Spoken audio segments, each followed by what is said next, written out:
جس نے آپ کو پکارا، جس نے آپ کو پکارا، اس کو مل گیا سہارا۔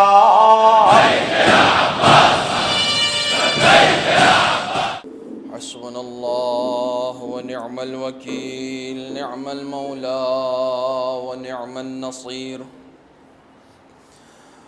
اعوذ باللہ السمیع العلیم من الشیطان اللعین الرجیم۔ بسم اللہ الرحمن الرحیم۔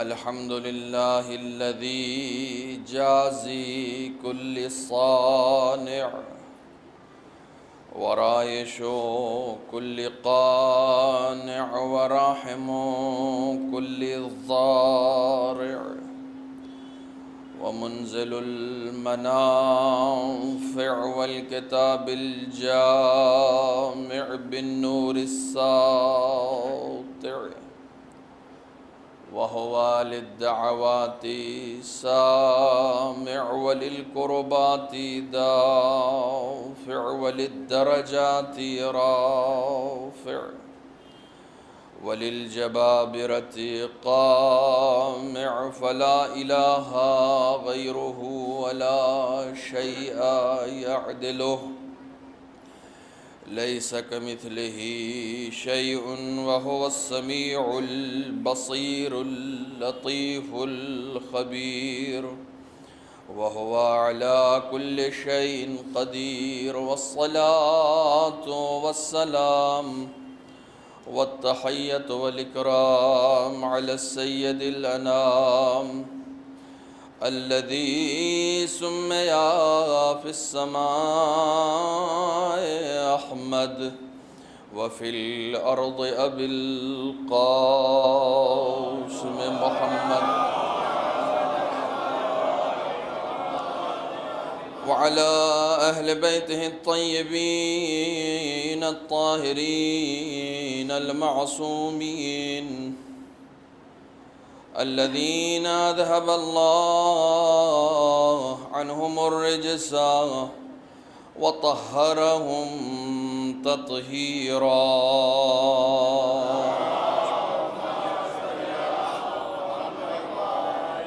ولعنة الدائمة الباقية على أعدائهم وغاصب حقوقهم ومنكر فضائلهم أجمعين،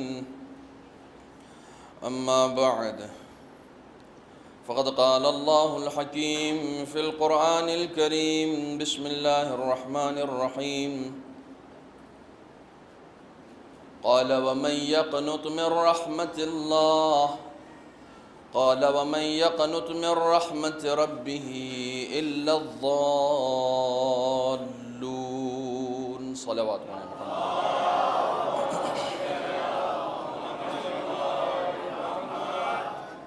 برادران عزیز، سورہ مبارکہ حجر کی 56ویں آیت کو میں نے سرنامہ سخن قرار دیا ہے، اور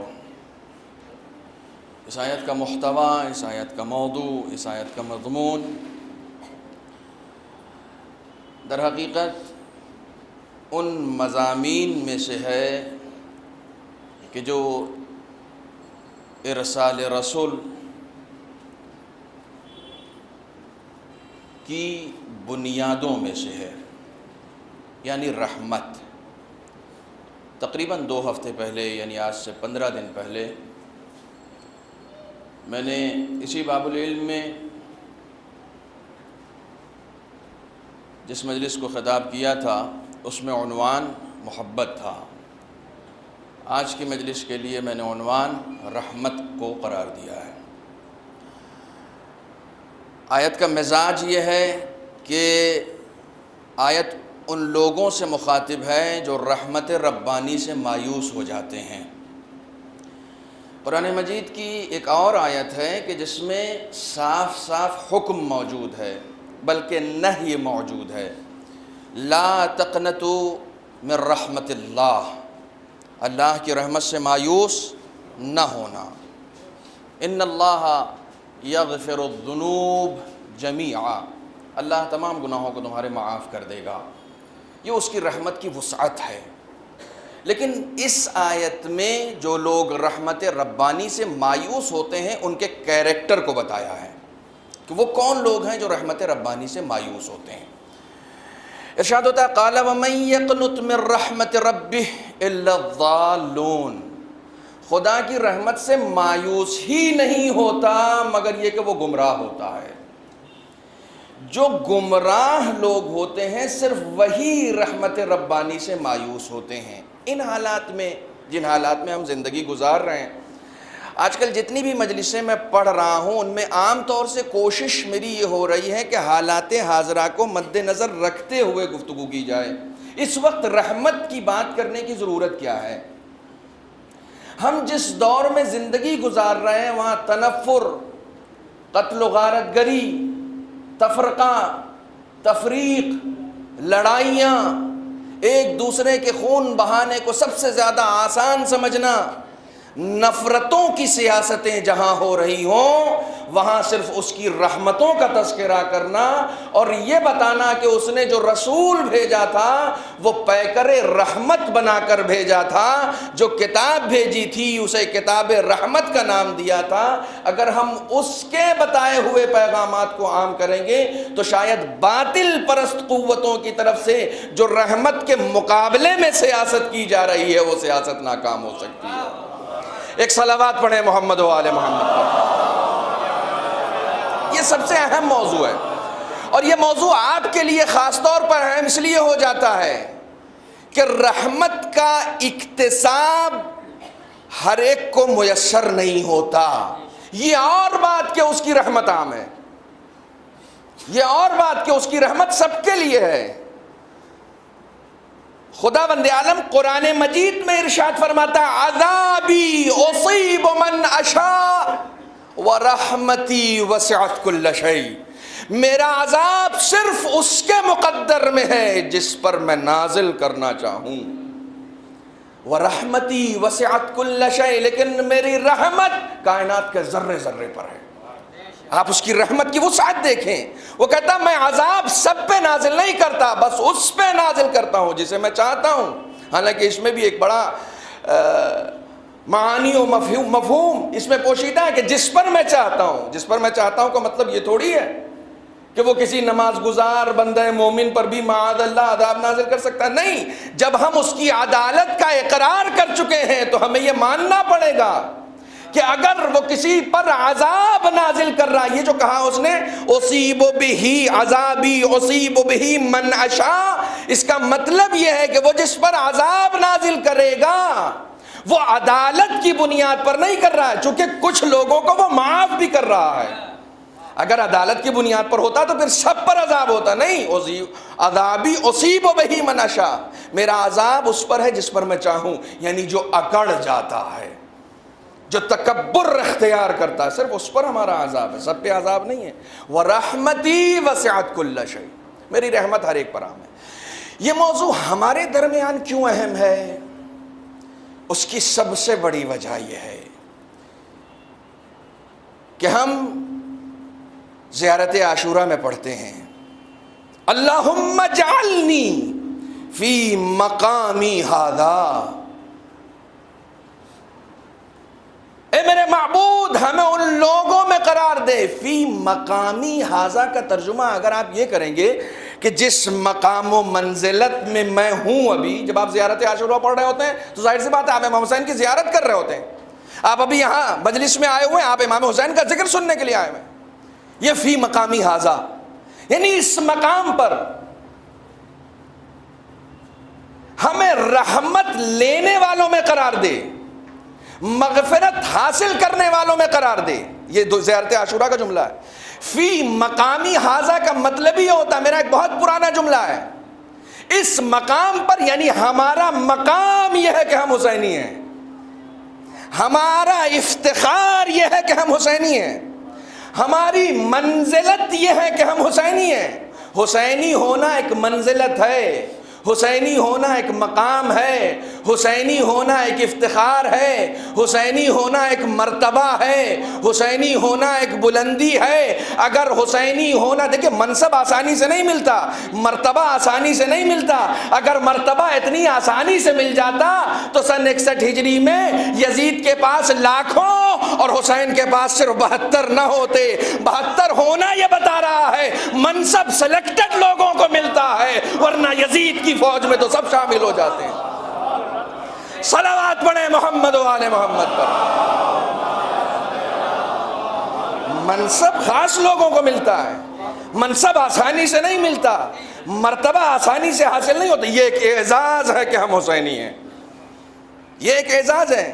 اور ایک یہ بھی جملہ شاید ہمارے بعض احباب نے سن رکھا ہو کہ ایک مرتبہ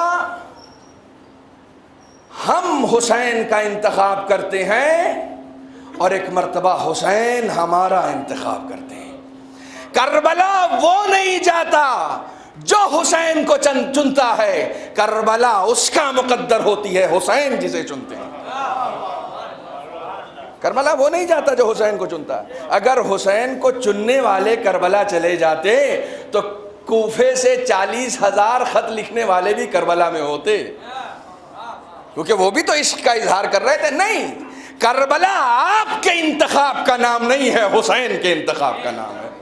کربلا ہمارے منتخب کردہ نہیں، ہم نہیں جا سکتے۔ فی مقامی ہذا، اس مقام پر ہمیں رحمت عطا کر، ہمیں مغفرت سے مالا مال فرما، فیضیاب فرما۔ ایک وسیع موضوع ہے رحمت۔ خداوند عالم نے جس رسول کو ہماری ہدایت کے لیے بھیجا اسے یہ کہہ کر بھیجا وما ارسلناک الا رحمۃ للعالمین۔ غلط فہمی میں نہ رہیے گا کہ رسول مسلمانوں کے لیے رحمت ہے۔ دیکھیے بات یونیورسل ہونی چاہیے۔ اسلام کمیونلزم کو پسند ہی نہیں کرتا، اسلام محدود باتیں کرتا ہی نہیں ہے، وہ ہمیشہ آفاقی باتیں کرتا ہے، یونیورسل گفتگو ہوگی۔ یہ رسول عالمین کے لیے رحمت ہے۔ عالمین کے کا مطلب یہ ہوتا ہے جو اس کو مانتا ہے اس کے لیے بھی رحمت، جو اسے نہیں مانتا اس کے لیے بھی رحمت۔ جہاں ہمیں یہ افتخار حاصل ہے کہ ہمارا رسول جس طرح ہمارے لیے رحمت ہے اسی طرح تمہارے لیے رحمت ہے، تو یہ جان لو اسلام محبتیں تقسیم کرتا ہے، نفرتیں نہیں بانٹا کرتا۔ محبتیں تقسیم کرنا اسلام کا مطلب ہی ہوتا ہے جوڑنا۔ یہ رحمت کا پیغمبر ہے، ہر ایک کے لیے یکساں طور پر رحمت بن کر آیا ہے۔ لیکن روزانہ ہم نماز پڑھتے ہیں، توجہ فرمائیے گا، ہم روزانہ نماز پڑھتے ہیں، اسی لیے کہا جاتا ہے کہ نماز کو تمام توجہ کے ساتھ پڑھو، پورے غور و فکر کے ساتھ پڑھو۔ نماز سورہ قل هو اللہ نہ پڑھیے ہو جائے گی، سورہ انا انزلنا نہ پڑھیے ہو جائے گی، انا اعطینا نہ پڑھیے ہو جائے گی، الحمد نہ پڑھیے، لا صلاۃ الا بفاتحۃ الکتاب، نماز مقبول ہی نہیں ہے جب تک سورہ فاتحہ نہ پڑھی جائے۔ بغیر سورہ فاتحہ کے شروعات کہاں سے ہو رہی ہے؟ بحمداللہ یہ فرقہ وہ فرقہ ہے جو بسم اللہ کو ہر سورے کا جز مانتا ہے۔ ہمارے ہاں بسم اللہ الگ سے نہیں ہے، ہر سورے کا جز ہے، جس کا جز نہیں ہے اس میں آیا نہیں۔ ورنہ 114 سورے ہیں قرآن میں اور ہر سورہ بسم اللہ سے شروع ہوتا ہے سوائے سورہ توبہ کے، چونکہ اس کا جز نہیں ہے۔ اور خداوند عالم نے یہ پوری بسم اللہ الرحمن الرحیم جو ہے وہ خداوند عالم کے کلام میں رحمتوں کے ایک صحیفے کا نام ہے۔ یہ بسم اللہ الرحمن رحمتوں کا ایک پورا صحیفہ ہے۔ شروع کرتا ہوں اس خدا کے نام سے جو رحمان بھی ہے اور رحیم بھی ہے۔ 114 سورے میں بسم اللہ خداوند عالم نے کم نہیں کی، ایک جگہ جز نہیں بنایا تو ایک سورے میں 2 بار دے دیا، تاکہ کہیں ایسا نہ ہو کہ تمہاری طرف سے ذہن میں یہ خیال آ جائے کہ اس کی رحمتوں میں ایک جگہ تو کمی آئی۔ نہیں، اگر کہیں کمی آئی بھی ہے تو دوسری جگہ اسے اس نے پورا کر دیا ہے۔ سورہ نمل میں 2 بار بسم اللہ، ایک جگہ نہیں دیا تو دوسری جگہ 2 بار.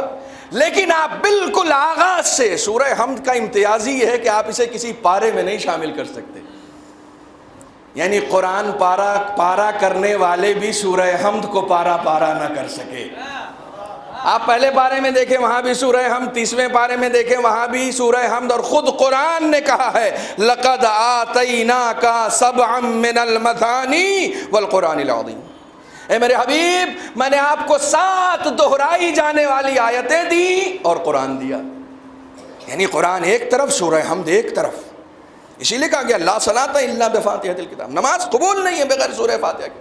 اب پڑھیے بسم اللہ الرحمن الرحیم الحمد للہ رب العالمین.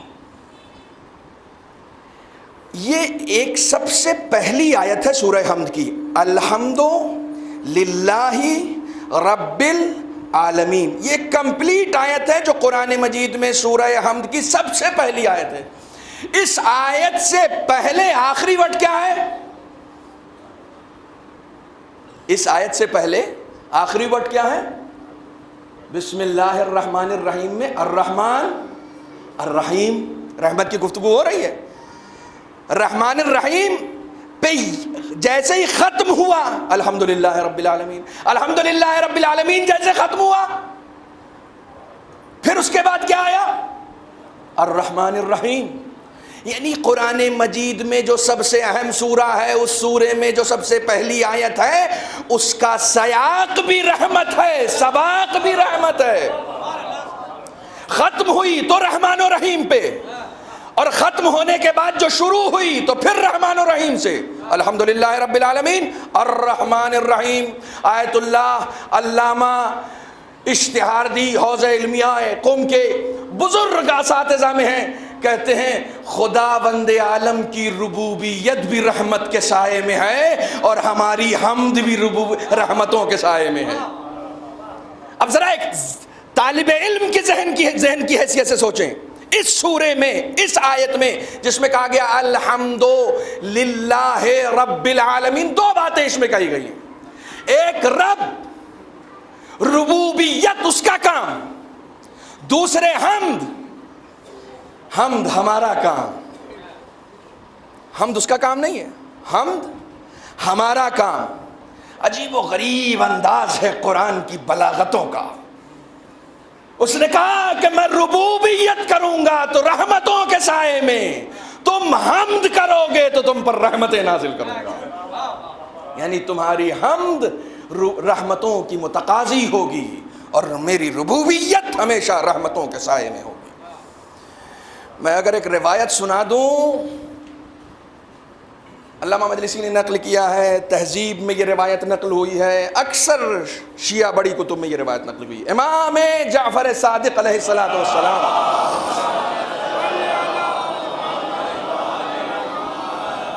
پوچھا گیا خدا کتنا رحیم ہے، اس کی رحمت کتنی گستردہ ہے، کتنی پھیلی ہوئی ہے.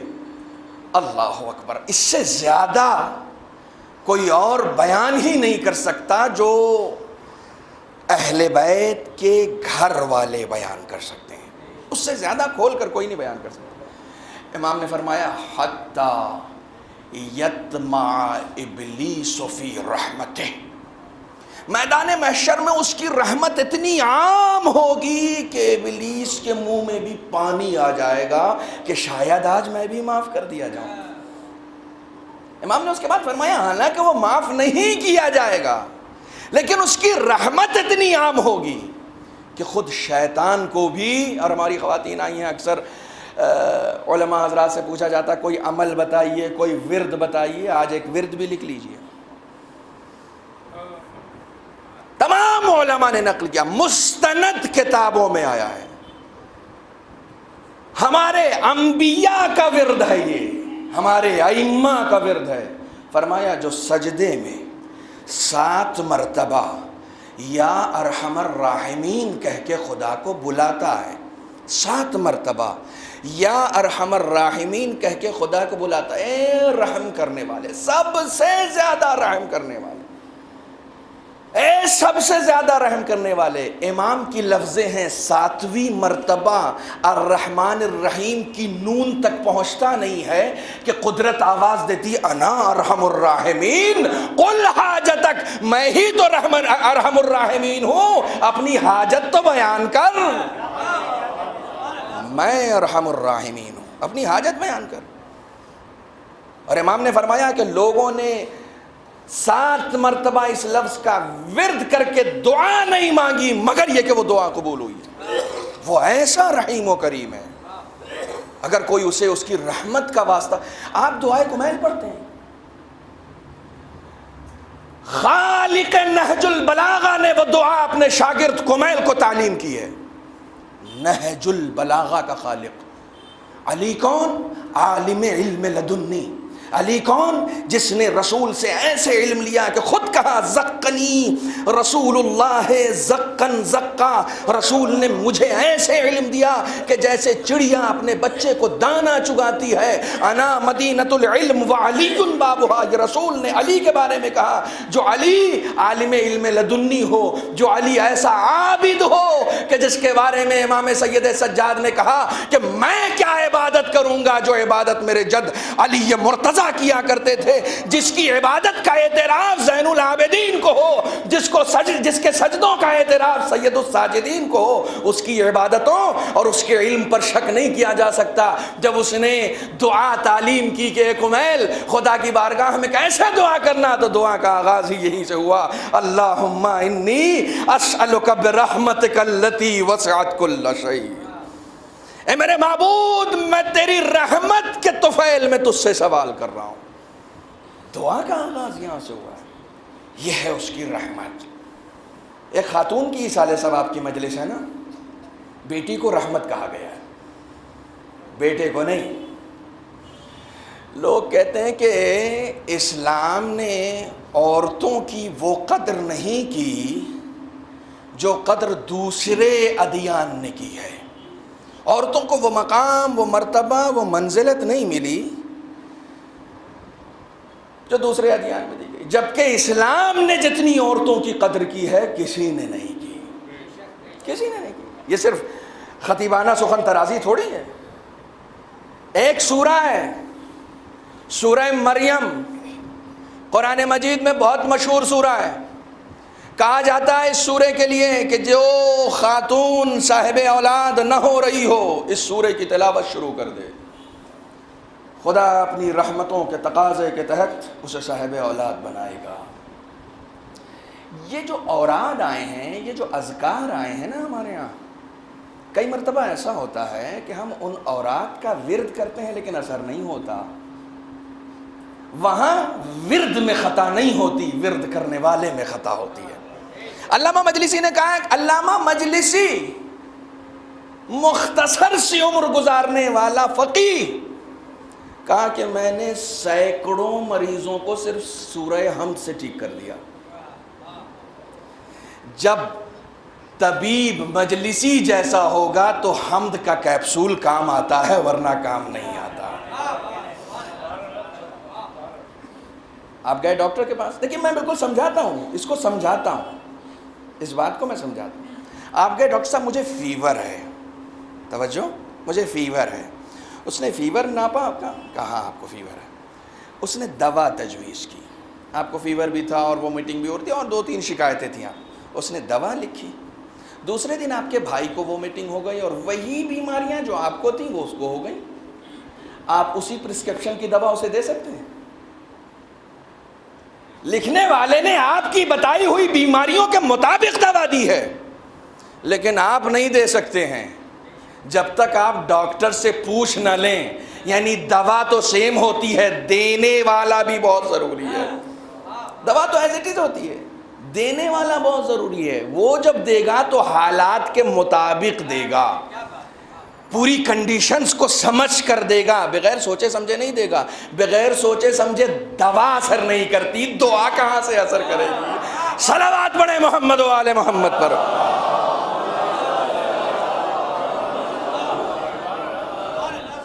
بغیر سوچے سمجھے دوا نہیں اثر کرتی, دعا کہاں سے اثر کرے گی. یا ارحم الراحمین, ایک ایسا ورد کہ جہاں صرف رحمتوں کی گفتگو ہوئی ہے.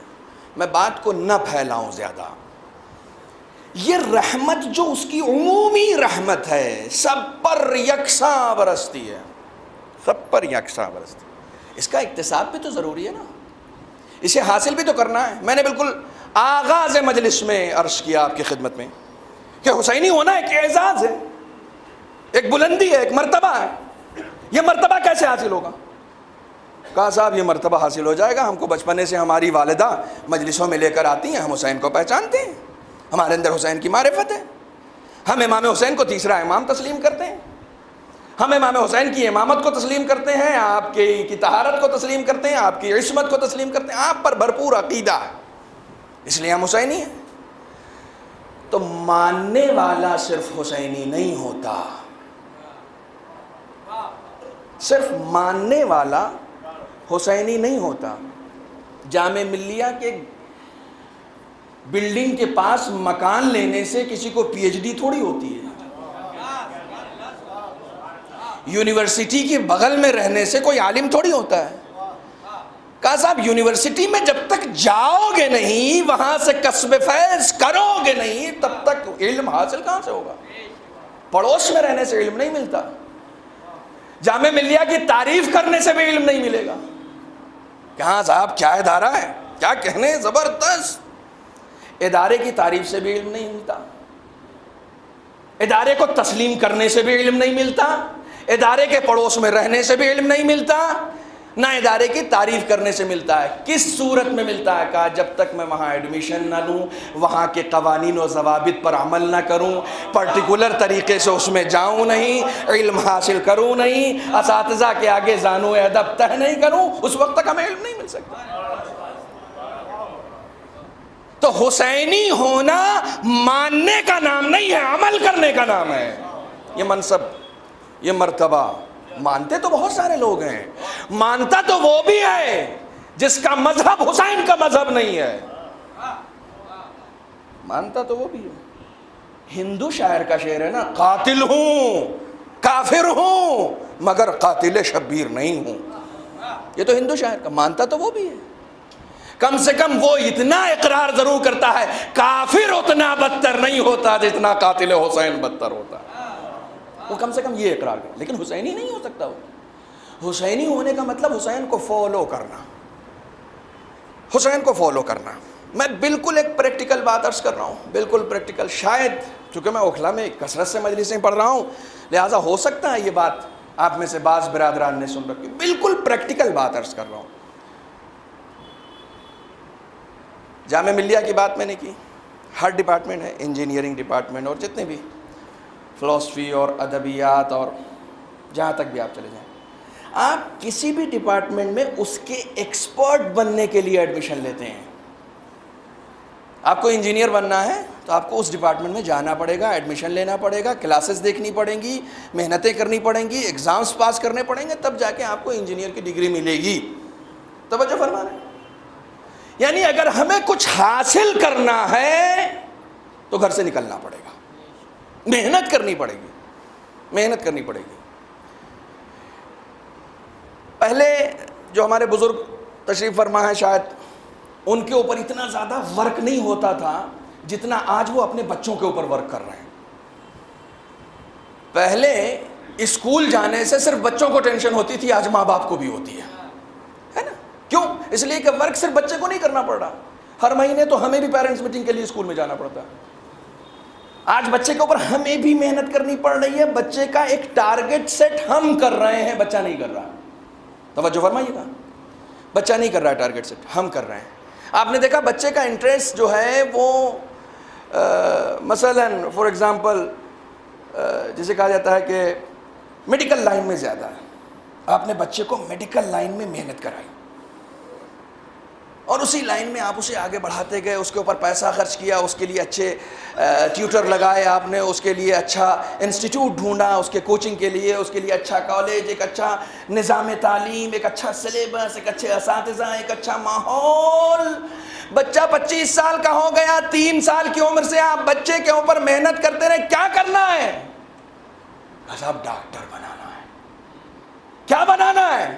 صاحب انجینئر بنانا ہے، چلیے انجینئر ڈاکٹر کچھ نہیں بنے، پھر آپ اتنی محنت کیوں کر رہے ہیں؟ کہا صاحب اس لیے کر رہے ہیں کہ بڑا ہو کے کم سے کم اس سرکار میں کوئی نوکری تو اسے مل جائے. توجہ فرمائیے گا، اس سرکار میں بڑا ہو کر اسے کوئی نوکری تو مل جائے، کسی کام کے لائق تو ہو جائے. عجیب و غریب بات ہے، ہم ذرا سا عقل کے اگر ناخون لیں، اپنے بچے کو اپنی چنی ہوئی سرکار کا نوکر بنانے کے لیے بچپن سے لے کر جوانی تک اس پہ پیسے خرچ کرتے ہیں، اس کو اساتذہ دیتے ہیں، اس کو انسٹیٹیوٹ دیتے ہیں، اس کو اچھا ماحول دیتے ہیں، اس کے ایسے سماج میں اسے رکھتے ہیں جس سماج میں اس کی نشو نما ہو سکے.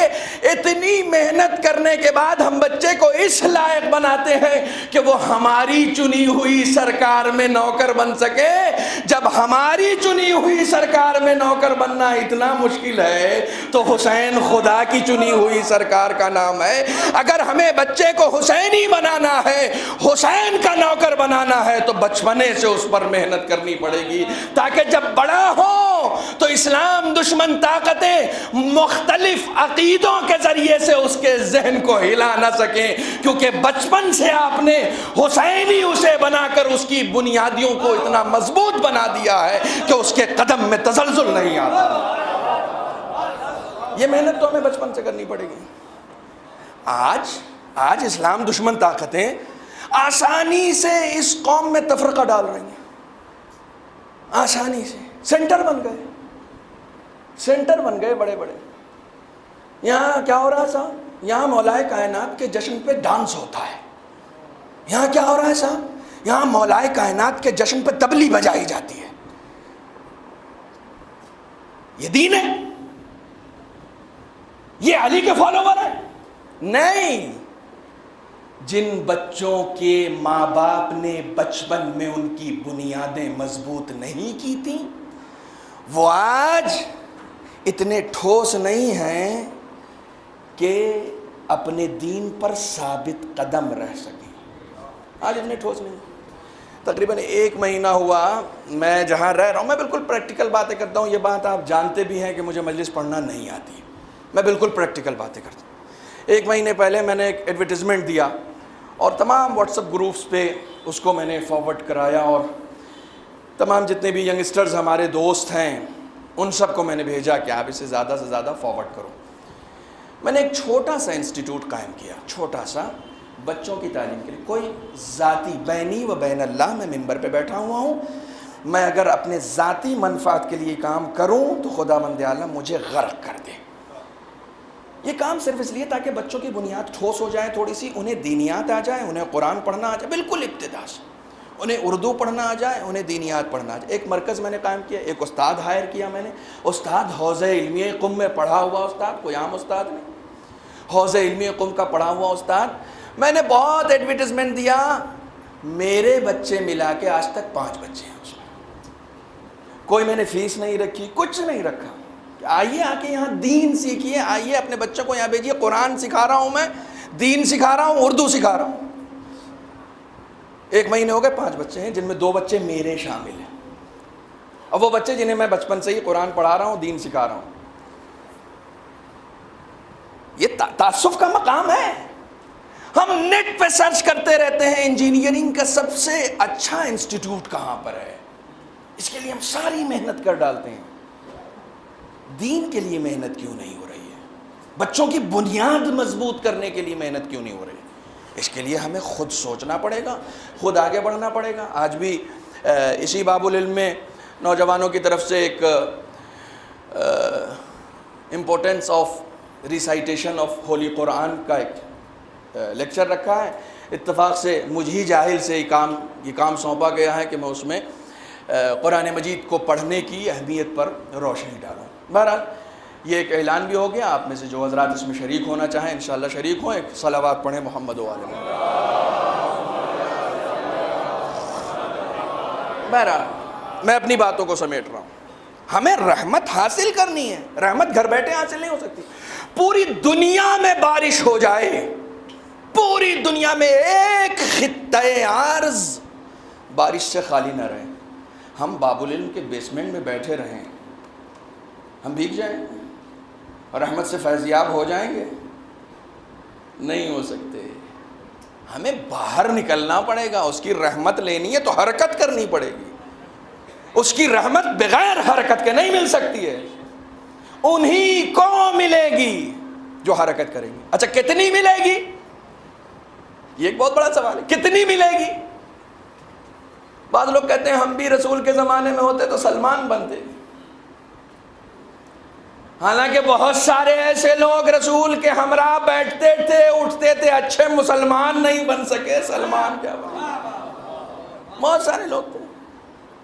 معلوم ہوا کہ رحمت لینے کے لیے صرف جانا بھی ضروری نہیں ہے, وسعت بھی ضروری ہے.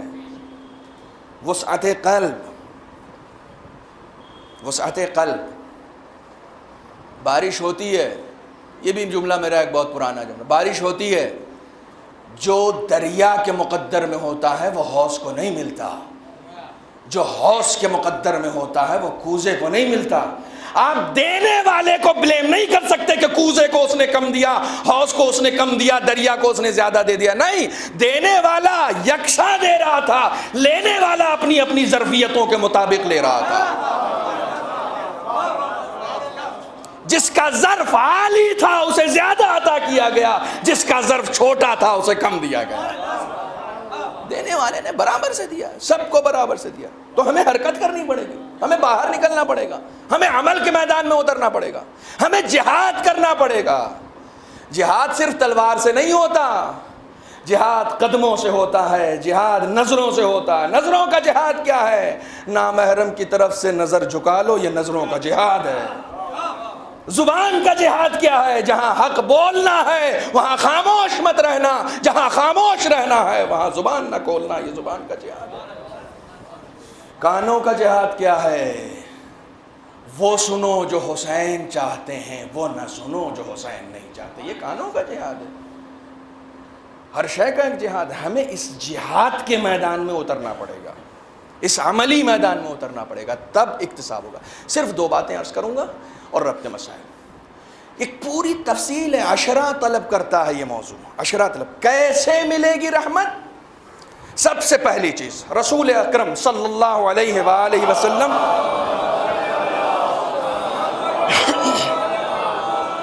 کا ارشاد گرامی, ارحموا من فی الارض یرحمکم من فی السماء. اللہ اکبر. جو زمین پر ہیں ان پر تم رحم کرو, آسمان والے تم پر رحم کریں گے. توجہ فرمائیے گا. میری مجلسوں میں آپ کو نکتے ملے نہ ملے, حدیثیں خوب ملیں گی, قرآن کی آیتیں خوب ملیں گی. اور نکتے چاہے جتنے اچھے ہو جائیں حدیثوں کا مقابلہ نہیں کر سکتے, امام کے فرامین کا مقابلہ نہیں کر سکتے, کر ہی نہیں سکتے. ارحموا من فی الارض ایک عام حکم ہے رسول کا, جو بھی زمین پر ہے تم اس پر رحم کرو اگر رحمت چاہتے ہو. یرحمکم من فی السماء, آسمان میں تم پر رحم کیا جائے گا. جو آسمان میں ہے وہ تم پر رحم کریں گے. جب انسان قبر میں جاتا ہے نا, ماں کا انتقال ہو جائے, بیٹا قبر کا آخری پتھر رکھ کے آ جاتا ہے. اس وقت ماں کی قبر کے ساتھ صرف تنہائی ہوتی ہے, کوئی مونس نہیں ہوتا, کوئی یاور نہیں ہوتا, کوئی مددگار نہیں ہوتا. اس وقت 2 فرشتے آتے ہیں, سوال کرتے ہیں. ایک ان میں سے عذاب دینے والا بھی ہوتا ہے. اس عذاب دینے والے کے دل میں اگر رحم ڈالنا ہے اس دنیا میں, رحم کو عام کر دو. جتنا تم اس دنیا میں رحم کر کے جاؤ گے قبر میں تم پر رحم کیا جائے گا. جتنا تم اس دنیا میں رحم کر کے جاؤ گے عالم برزخ میں تم پر رحم کیا جائے گا. جتنا تم اس دنیا میں کس پر رحم کرنا, بچوں پر, بیویوں پر, اولاد پر. دیکھیے بات ہمیشہ گھر سے شروع ہونی چاہیے. رسول اسلام کی ایک اور حدیث ہے, خیرکم خیر لأہلکم. آپ پوچھتے ہیں کبھی سب سے اچھا آدمی کون ہے؟ ارے صاحب یہ مولانا ہے, بڑی اچھی مجلس بھی پڑھتے ہیں, بڑے شریف النفس آدمی, اور بڑا. بھیا کسی کے سر پہ امامہ اور کسی کے القاب میں مولانا دیکھ کر اسے اچھا طے نہ کرنا. اگر اچھا طے کرنا ہو تو جاؤ پوچھو یہ اپنے گھر میں کیسا ہے. یہ رسول کہہ رہے ہیں, میں تھوڑی کہہ رہا ہوں. جاؤ پوچھو یہ اپنے گھر میں کیسا. رسول کہتے ہیں خیرکم خیر لأہلہ, تم میں سب سے بہتر وہ ہے جو اپنے گھر میں بہتر ہو. جو اپنے گھر میں بہتر نہیں ہے وہ باہر اچھا کیا ہوگا, وہ باہر کیا اچھا ہوگا. پہلے گھر میں اچھے بنو, رحم کرنا اپنے بچوں پر, اپنے رشتہ داروں پر. تم تو مرسیڈیز میں گھوم رہے ہو, تمہارے رشتہ داروں کے پاس کھانے کے لیے 2 وقت کی روٹی نہیں ہے, تو تم کس امید سے قبر میں جا رہے ہو کہ خدا ہم پر رحم کرے گا. اپنے رشتہ داروں پر تو تم نے رحم کیا نہیں, قبر میں تم پر رحم ہوگا. تمہارا ایک چاہنے والا بغیر علاج کے کینسر کے مرض میں مر گیا, اور تم اپنے گھر کے اس مریض کو جس کو ڈاکٹر نے کہہ دیا تھا کہ یہ لا علاج ہے, اس کے لیے بھی تم نے لاکھوں خرچ کر دیے. تم کس امید سے قبر میں جا رہے ہو؟ ارحم, رحم کرو, رحم کرو. موسیٰ تمہیں معلوم ہے میں نے تمہیں نبوت کیوں دی؟ معبود تو بہتر جانتا ہے. اب دیکھیں خدا یاد دلا رہا ہے, مقصد یہ نہیں کہ نبوت اس وجہ سے دے دی, ایک بات کی اہمیت کو بتانا ہے. موسیٰ تم بھیڑیں چراتے تھے؟ جی مالک میں بھیڑیں چراتا تھا. ایک بھیڑ تمہارے گلے سے الگ ہو گیا تھا. لفظیں غور کیجئے گا, رسول نے کیا کہا؟ ارحموا من فی الارض, رحم کرو جو زمین پر ہے, انسان ہی نہیں.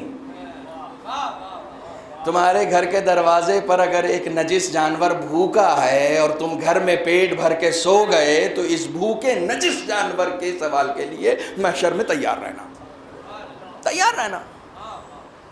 جسے تم گلی کا کتا سمجھ رہے تھے, جس کے لیے تم اپنا, یہ اسلام ہے, یہ دین ہے ہمارا, جس کے لیے تم اپنا کوئی فریضہ نہیں سمجھ رہے تھے, اس کے لیے سوال ہوگا تم سے.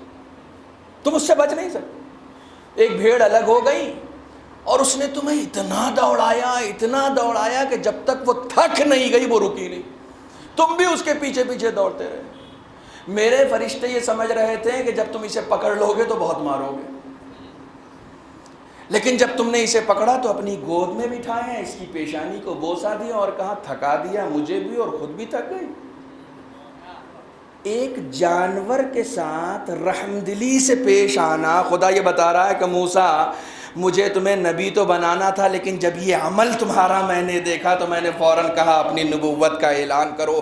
جو اتنا رحم دل ہوگا وہ رحیم پروردگار کا نمائندہ بن سکتا ہے.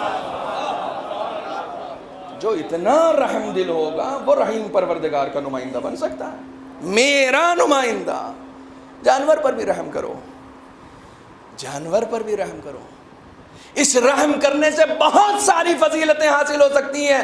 آیت اللہ شہید مطہری نے اردو میں بھی وہ کتاب چھپ چکی ہے سچی کہانیوں کے نام سے. سچی کہانیوں میں ایک واقعہ لکھا ہے.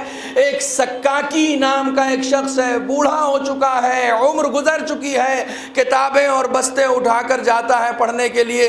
راستے میں دیکھتا ہے ایک کتا بھوکا ہے اور وہ بھوک سے لوٹ رہا ہے.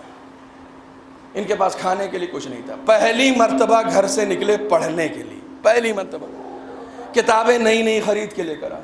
دیکھا کتا بھوکا ہے, جیب میں پیسے نہیں, بستے میں کھانا نہیں. بازار گئے, بازار جا کے کتابیں بیچی. کہا ایسا علم کیا جو ایک کتے کو کھانا نہ کھلا سکے. کتابیں بیچی, اس کی روٹی خریدی, روٹی خرید کے آ کے کتے کو دیا. یہ عمل خدا کو اتنا پسند آیا کہ پھر اسے کسی مکتب جانے کی ضرورت نہیں ہوئی. خدا وند عالم نے اس علم کے لیے کہ جس کے لیے رسول نے کہا العلم نور یقذفہ اللہ فی قلب من یشاء, علم نور ہے, اللہ جس کے دل میں چاہتا ہے اتار دیتا ہے. اس کو علم سے مالا مال کر دیا, اسے ایک عمل سے, اسے ایک عمل سے جو رحم کی بنیاد پر ہوا تھا, علم سے مالا مال کر دیا اللہ نے. علم چاہیے تھا. ایک بہت مانوس نام ہے, آپ کے لیے بہت مانوس ہے. جناب زینب کے شوہر عبداللہ ابن جعفر طیار, باپ کا نام جعفر طیار. جس کا باپ جعفر طیار ہوتا ہے نا, اسی کا بیٹا عبداللہ ہوتا ہے. کون تھے جعفر طیار؟ خدا وند عالم کے رسول نے ان کو حبشہ بھیجا تھا. ہر ایک کی ذمہ داری ہوتی ہے نا. تم یہاں جاؤ، یہاں جا کے تبلیغ کا کام کرو. ان کو حبشہ بھیجا تو کالے لوگوں کے درمیان، جاؤ وہاں جا کے تبلیغ. مشقت تبلیغ کی انہوں نے برداشت کی. ہمیں تبلیغ کے لیے بلایا جاتا، ہم پہلے سے طے کر لیتے ہیں بھائی آ تو رہے ہیں، کیا دیجئے گا. جناب جعفر طیار نے رسول سے کچھ طے نہیں کیا. انہیں معلوم ہے خدمت کے لیے اجرت نہیں لی جاتی ہے، یہ خدمت ہے، اجرت نہیں. گئے تبلیغ کی، تبلیغ کر کے واپس آئے. جب واپس آئے تو اتفاق سے جس دن واپس آئے اس دن فتح خیبر کا دن تھا. اب آپ سوچ لیجیے کتنی خوشی کے دن آئے تھے. خیبر فتح ہوا تھا. رسول اسلام نے جیسے ہی جعفر طیار کو دیکھا خوشی سے جھوم اٹھے اور اپنے اصحاب کے درمیان کہنے لگے میں آج اپنی خوشی کا اظہار نہیں کر سکتا، میری سمجھ میں نہیں آ رہا ہے میں فتح خیبر کی خوشی مناؤں کہ جعفر طیار کے آنے کی خوشی مناؤں. یہ مقدس مقام ہے جعفر طیار کا. کہنے لگے جعفر یہ بتاؤ جب تم گئے تھے تو اسلام قسم و پرسی کا شکار تھا، بڑی غریب الوطنی تھی، بڑی بے کسی تھی، بڑی بے حالی تھی. آج اسلام کے پاس سب کچھ ہے، بتاؤ کیا چاہیے. ہم نے بہت ساری جنگیں جیت لی ہیں، اونٹ باغات سب کچھ ہے ہمارے پاس، کیا چاہیے تمہیں. کہا یا رسول اللہ جو دنیا و آخرت کے لیے بہتر ہو وہ آپ دے دیں.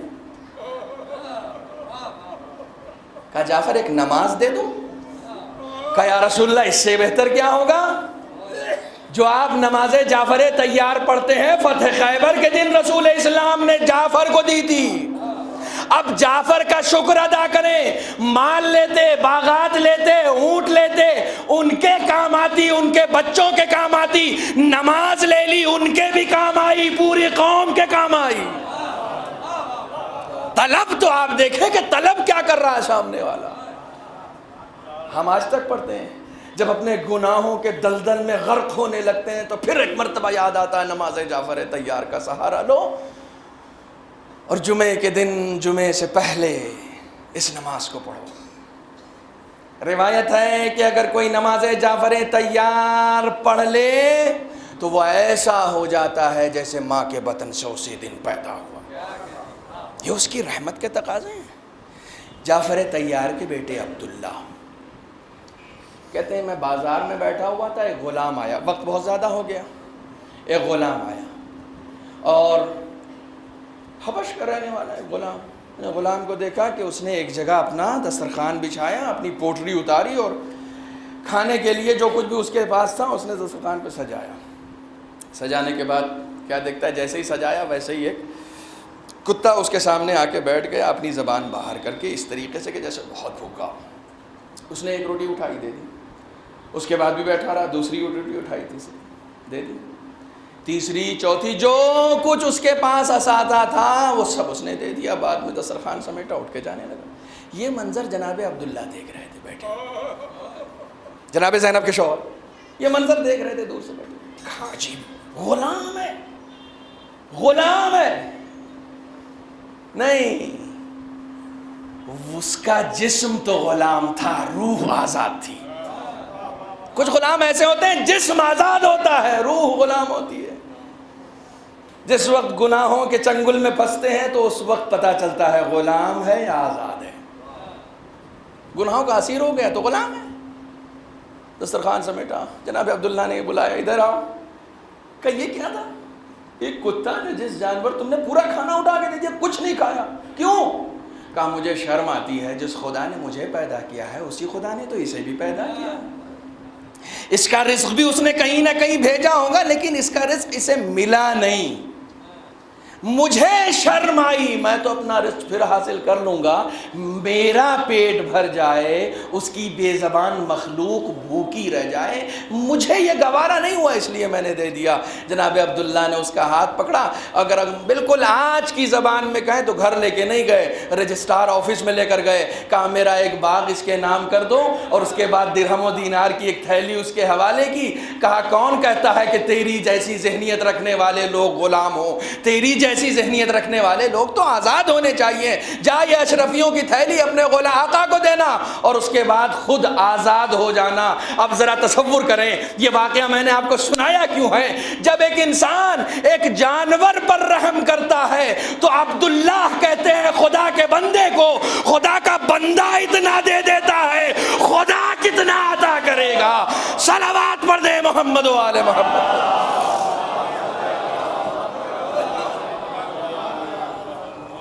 خدا کا بندہ اتنا دے دیتا ہے، اسے خدا کتنا دے گا؟ رسول اسلام کیا ارشاد، من لا یرحم، بالکل فائنل بات بتا رہا ہوں، من لا یرحم لا یرحم، جو رحم نہیں کرے گا اس کے ساتھ رحم نہیں کیا جائے گا، رسول کا فرمان ہے۔ آفس میں اپنے ماتحت کے اوپر رحم کریں، اپنے پڑوسیوں کے اوپر رحم کریں، رحمت کو عام بنائیں، یہ دین کا پیغام۔ کیوں سنایا میں نے، کیوں موضوع بنایا؟ آج کل ہمارے نوجوانوں کے موبائل پر عجیب و غریب، موبائل بھی آج کل ویڈیو بھی ہے، ٹی وی بھی ہے، انٹرنیٹ بھی ہے، کمپیوٹر بھی ہے، سب کچھ تو ہے موبائل۔ موبائل میں ایسی ایسی ویڈیوز عام کی جا رہی ہیں جس میں بربریت، تشدد، تنفر اور ایسی ایسی دردناک ویڈیو کہ جس کو دیکھ کر انسان کا دل شقی ہو جائے۔ توجہ فرمائیے گا، جب انسان بار بار ظلم و ستم کے مناظر دیکھتا ہے تو اس کا قلب شقی ہونے لگتا ہے۔ یہ پیغام میں نے صرف اس لیے سنایا ہے کہ کہیں ایسا نہ ہو کہ دشمن کا یہ پروپگنڈا تمہارے دلوں کو سخت کر دے، اس لیے رحم دلی کو عام کیے رکھنا، کبھی کہیں ایسا نہ ہو کہ تمہارا دل شقی ہو جائے، کہیں ایسا نہ ہو کہ تمہارا دل شقی ہو جائے۔ بدبخت ترین شخص وہ ہے جو شقی ہے، شقی۔ اور کربلا شقاوت کے علاوہ کیا ہے؟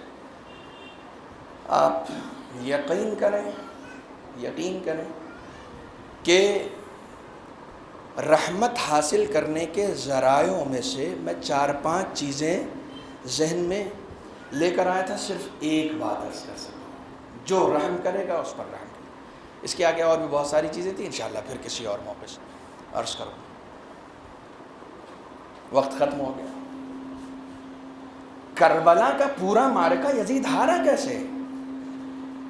کیونکہ رحم کرنے والوں کی فتح ہوتی ہے، شقی لوگوں کی ہار ہوتی ہے۔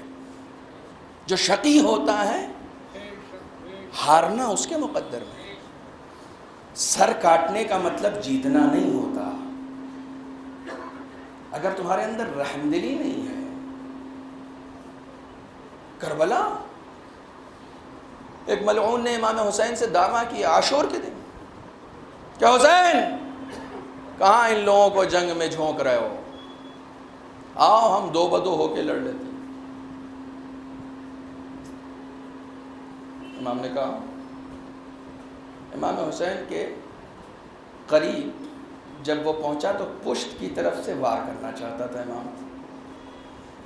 امام نے اس کے وار کو، مقاتل نے لکھا امام دیکھ سامنے رہے تھے، پشت کی طرف تلوار یوں چلائی کہ ایک ران پوری اس کی کٹ گئی، زمین پر گر گیا۔ اب جب زمین پر گرا تو اس نے ہاتھ جوڑ لیے، فرزند رسول غلطی ہو گئی۔ امام نے تلوار نہیں آگے رکھی، اس کے سرانے بیٹھے عباس پانی لے کر آؤ۔ توجہ فرمائیں، کوئی مقابلہ کرنے آیا تو اس کے سامنے جھکے نہیں، جیسے ہی کسی نے مظلوم بن کے مدد مانگی فوراً بیٹھ کے مدد کرنے لگے۔ یہ دین ہے، یہ اسلام۔ اب اس کے بعد حملہ نہیں کیا، جب مدد مانگ لی تو حملہ نہیں ہوا، پھر حملہ نہیں۔ اب اسے تو یقین تھا کہ یہ ادھر ہی مر جائے گا، لیکن اس نے کہا کہ جو حسین اتنا کریم ہو کہ وہ مدد کے لیے ہمیں بلا رہا ہو، وہ حسین ہمیں پہنچا بھی دے گا۔ کہا آقا کیا یہ ہو سکتا ہے کہ آپ میرے قبیلے والوں کو بلا دیں کہ وہ ہمیں ساتھ لے کر چلے جائیں؟ امام نے کہا یقیناً۔ امام نے اس کے قبیلے والوں کو بلایا، کہا آؤ اسے اپنے ساتھ لے کر جاؤ۔ قبیلے والے آ نہیں رہے تھے، حسین کا عمل دیکھیں، قبیلے والے آ نہیں رہے تھے۔ امام حسین نے اپنے ساتھیوں کو ساتھ لیا، کہا پیچھے ہٹ جاؤ، شاید تمہارے خوف سے کہیں ایسا نہ ہو کہ اس کے قبیلے والے ادھر نہ آئیں اور یہ ادھر جانے سے رہ جائے۔ یہ ہے رحم دلی، یہ ہے رحم دلی کربلا کی، یہ ہے امام حسین کا رحم و کرم، یہ ہے امام کا رحم و کرم۔ دوسروں پر رحم کرو۔ من لا یرحم لا یرحم، جو رحم نہیں کرے گا اس پر رحم نہیں کیا جائے گا۔ کتنے ایسے لوگ تھے کربلا میں کہ جنہوں نے امام حسین کا سر قلم ہی اس لیے کیا تھا تاکہ حکومت ملے، انہوں نے رحم کا دروازہ چھوڑ دیا. بریر حمدانی کا نام سنا. امام حسین کے پاس آتے ہیں, کہتے ہیں آقا پسر سعد سے میری کچھ آشنائی ہے, آپ کہیں تو میں اس سے جا کے بات کرتا ہوں. امام نے کہا جاؤ کوئی فائدہ نہیں ہے, جاؤ کوئی فائدہ نہیں. پسر سعد کے پاس بریر حمدانی آتے ہیں, آ کے کھڑے ہو جاتے ہیں, دیکھا وہ اپنی تلوار پہ صیقل کر رہا ہے. پسر سعد نے دیکھا, کہا حمدانی تم نے سلام نہیں کیا, کیا میں مسلمان نہیں ہوں؟ بریر نے کہا اتزعم انت مسلم, کیا تو گمان کرتا کہ تو مسلمان ہے؟ ھذا ماء الفرات, یہ فرات کا پانی ہے. تشرب بہ الکلاب والخنازیر, اس فرات کے پانی کو نجس جانور تو پی رہے ہیں, تو نے حسین کے بچوں پر بند کر رکھا, تو سمجھتا ہے تو مسلمان ہے؟ نجس جانور تو اس فرات کے پانی کو پی رہے ہیں, تو نے حسین کے بچوں پر بند کر رکھا, تو سمجھتا ہے تو مسلمان ہے؟ سلام نہیں کیا. کہا باز کیوں نہیں آ جاتا حسین کے قتل سے؟ کیا حسین کی عظمت سے ناواقف ہے؟ کہتا ہے حمدانی حسین کی عظمت سے کون ناواقف ہوگا, لیکن میں کیا کروں, میں نے حسین کے سر کا سودا حکومت سے کر لیا ہے. واقف ہے, حسین کے سر کا سودا حکومت سے کر لیا. بدبخت ترین ہے وہ انسان کہ جس کو آخری لمحے میں بھی کوئی وصیت اور نصیحت کرنے جائے اور اس نصیحت کا اس پر کوئی اثر نہ ہو. بدبخت ترین ہے وہ انسان. ایسے بہت سارے لوگ تھے امام حسین نے بھی جن کو نصیحتیں کی, لیکن اس نصیحت کا کوئی اثر نہیں ہوا, اور بعد میں پھر ان پر بھی رحم نہیں کیا گیا. ایسی فہرست میں بہت سارے لوگ ہیں جن میں ایک نام حرملہ کا ہے, تاریخ کربلا کا بدترین اور شقی ترین انسان. جس وقت جناب مختار نے اسے گرفتار کیا ہے, تو آپ جانتے ہیں منہال آئے تھے مدینے سے. جیسے ہی مختار سے ملاقات ہوئی, ویسے ہی منہال سے مختار نے پوچھا میرے آقا کا کیا حال ہے؟ کہا ہاں آقا نے تمہارے قیام کی خبر تو سنی ہے, لیکن وہ دریافت کر رہے تھے کہ حرملہ گرفتار ہوا کہ نہیں ہوا. اللہ اکبر. سید سجاد جس شقی ترین انسان کی گرفتاری کے لیے دریافت کر رہے ہوں, اس نے کون سا ستم ایسا ڈھایا تھا, کیسا ظلم کیا تھا کہ سید سجاد پوچھ رہے ہیں کہ حرملہ گرفتار. جیسے ہی مختار کو یہ علم ہوا کہ سید سجاد پوچھ رہے ہیں کہ حرملہ گرفتار ہوا یا نہیں ہوا, ویسے ہی اپنے سپاہیوں کو حکم دیا کہ جتنی جلد ہو سکے حرملہ کو گرفتار کر کے لاؤ. حرملہ کو گرفتار کیا گیا. مشقیں کشی ہوئی, ہاتھ پشت سے بندھے ہوئے. مختار کے دربار میں جس وقت حرملہ کو لایا گیا ہے, اس وقت دیکھیے میں اکثر یہ کہتا ہوں کہ مختار کے کارناموں میں ایک کارنامہ یہ بھی ہے کہ مختار نے تاریخ کربلا قاتل کی زبانوں سے رقم کرائی ہے. قاتل کی زبانوں سے. کم حرملہ تو نے ایسا کیا کیا کہ میرا آقا دریافت کر رہا ہے کہ حرملہ گرفتار ہوا کہ نہیں, تو نے ایسا کیا؟ حرملہ کہتا مختار تو نے مجھے گرفتار کر لیا ہے, اب جو سزا دینا ہو دے لے, لیکن رہنے دے اس کو کہ میں نے کیا کیا, اسے رہنے دے. کہا نہیں تو بتا کہ تو نے ایسا کیا کیا ہے. کہتا مختار میں کربلا 6 تیر لے کر گیا تھا, ان 6 تیروں میں میرے 3 تیر ضائع ہو گئے. اب کیسے ضائع ہوئے اس کی تفصیل نہیں ہے. 3 تیر میرے ضائع ہو گئے, لیکن 3 تیر میرے بڑے کام آئے. مختار نے پوچھا حرملہ وہ 3 تیر کیسے تھے اور کہاں کام آئے؟ اب حرملہ یہ بتاتا ہے کہ میرے تیر زہر میں ایسے بجھے ہوئے تھے کہ اگر ان میں کا ایک تیر بھی فرات میں گر جاتا تو آس پاس کی مچھلیاں اس کے زہر کے اثر سے مر جاتی. اتنا زہریلا تیر تھا. کہ میں ایسے تیر لے کر کربلا گیا تھا. کہا یہ بتا تیرا پہلا تیر کس وقت کام آیا؟ کہا میرا پہلا تیر اس وقت کام آیا کہ جس وقت حسین کے خیمے میں پانی تو تھا نہیں, جس وقت حسین نے عباس کو پانی بھرنے کے لیے بھیجا اور حسین کا یہ جوان اتنا تنومند تھا کہ یزید کی پوری فوج ایک طرف، عباس کا پانی بھرنا ایک طرف۔ فرات میں اترا، پانی بھرا اور پانی بھر کے آگے بڑھ گیا۔ ہرملہ کہتا ہے کہ ہاتھ قلم ہو گئے، اس کا سفر نہیں رکا۔ جب دونوں ہاتھ عباس کے قلم ہو گئے تو اس وقت مجھے پسر سعد نے آواز دی کہ اے ہرملہ، یہ پانی کسی طرح خیمے میں نہ جانے پائے۔ کہا ہرملہ تو نے اس وقت کیا کیا؟ کہا خدا کی قسم میری آنکھیں گواہ ہیں اس منظر کی، جس وقت عباس کے دونوں ہاتھ قلم ہو گئے تھے، عباس پوری طریقے سے اس مشق پر چھا گئے تھے کہ کہیں ایسا نہ ہو کہ یہ مشق چھٹ جائے اور میں خیمے میں پانی نہ لے جا سکوں۔ کہا پھر میں عباس کا طواف کر رہا تھا کہ دیکھوں کہیں سے مشق نظر آ جائے کہ میں عباس کا مشکیزہ چھیدوں، کیونکہ مجھے یہ معلوم تھا کہ جب تک پانی نہیں بہے گا عباس کا سفر نہیں رک سکتا۔ ہرملہ کہتا ہے کہ عباس کے پہلوؤں میں سے مجھے مشکیزہ نظر آیا، میں نے مشکیزے کا نشانہ لیا، ارے عباس کے مشکیزے کو چھیدتا ہوا یہ تیر عباس کے پہلو میں پیوست ہو گئے۔ کہا میں نے یہ منظر اپنی آنکھوں سے دیکھا ہے کہ جیسے ہی تیر مشق پہ لگا ہے، پانی بہا ہے، عباس کا گھوڑا جو خیموں کی جانب جا رہا تھا، عباس نے ایڑ دے کر اپنے گھوڑے کو موڑا، پھر خیمے کی جانب عباس نہیں گیا۔ کہا میرا پہلا تیر یہاں کام آیا، اجرکم علی اللہ، خدا آپ کے ان آنسوؤں کو قبول کرے۔ کہا دوسرا تیر کس وقت کام آیا؟ اب جو ہرملہ سے مختار پوچھتے ہیں دوسرا تیر، تو وہ رک جاتا ہے، کہتا ہے مختار رہنے دے، تو سزا دینا چاہتا ہے سزا دے لے، ان تیروں کا احوال نہ پوچھ۔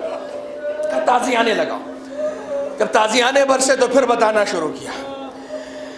کہا اے مختار میرا دوسرا تیر اس وقت کام آیا جب حسین کے پاس نہ عباس تھے، نہ قاسم، نہ محمد، نہ اصحاب و انصار۔ حسین کے پاس صرف ایک 6 مہینے کا بچہ تھا۔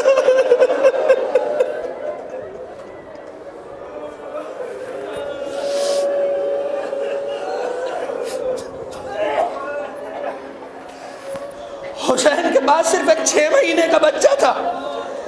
جب حسین اس بچے کو آبا کے دامن سے چھپا کر کربلا کی تپتی ہوئی ریت پر لے کر آئے ہیں تو اشقیاء اور ہمارے ساتھی یہ سمجھے کہ شاید حسین قرآن لے کر آ رہے ہیں، اب حسین سے یہ ظلم سہا نہیں جاتا۔ لیکن جیسے ہی حسین نے ابا کا دامن ہٹایا ہے اور 6 مہینے کا بچہ نظر آیا نا، تو اس بچے سے حسین نے کہا اے بچے تم حجت خدا کے فرزند ہو، اپنی حجت تمام کرو۔ اس بچے نے اپنی سوکھی ہوئی زبان اپنے سوکھے ہوئے ہونٹوں پر پھیری ہے۔ ہرملہ کہتا مختار جیسے یہ منظر سپاہیوں نے دیکھا آپس میں لڑنے لگے، کہا اے پسر سعد اس بچے کو پانی پلا دے ورنہ تیری تلوار ہمارے خلاف ہو جائے گی۔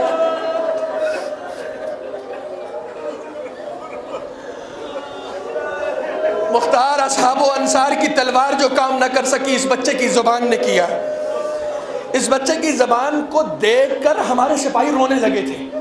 جب یہ منظر پسر سعد نے ہمارے درمیان دیکھا تو پھر مجھے آواز دی ہرملہ اقطع کلام الحسین،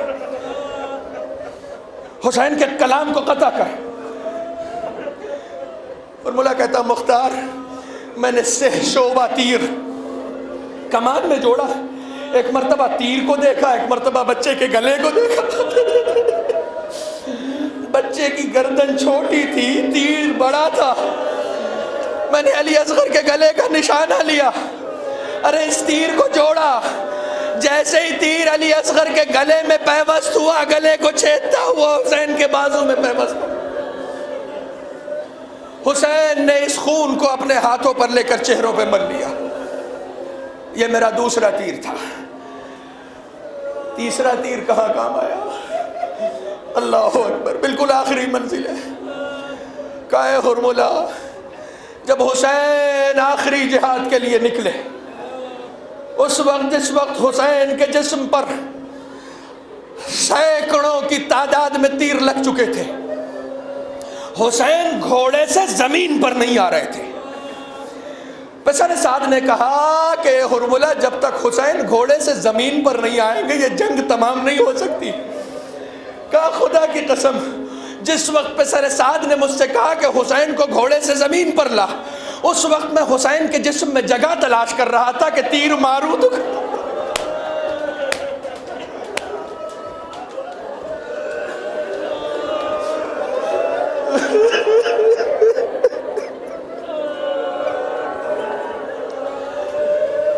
اے ہرملہ مجھے حسین کے جسم میں تو کوئی جگہ نظر نہ آئی، صرف پیشانی خالی تھی. میں نے حسین کی پیشانی کا نشانہ لیا. ارے جیسے ہی تیر حسین کی پیشانی پر لگا، عجیب و غریب منظر میں نے دیکھا. اشقیہ میں ہمارے سپاہیوں میں تو رحم دلی نہ تھی، مگر میں نے حسین کے گھوڑے کو دیکھا کہ جیسے ہی حسین گھوڑے پر ڈگمگانے لگے، حسین کے گھوڑے نے اپنے چاروں پیر چیر لیے، زمین پہ آ گیا تاکہ آقا جب زمین پر آئے تو اس کے تیر جسم میں نہ جڑے.